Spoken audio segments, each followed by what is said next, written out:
Olá, estou realizando um teste de áudio com o ASR, usando o microfone interno do celular. Para gravações de palestras, sugiro utilizar um microfone de lapela, que pode ser com ou sem fio, conectado ao celular.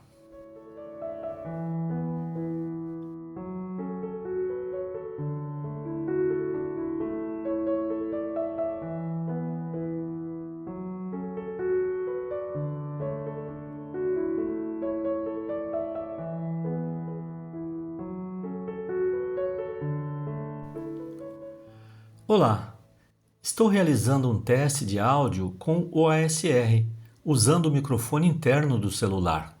Para gravações de palestras, sugiro utilizar um microfone de lapela, que pode ser com ou sem fio, conectado ao celular.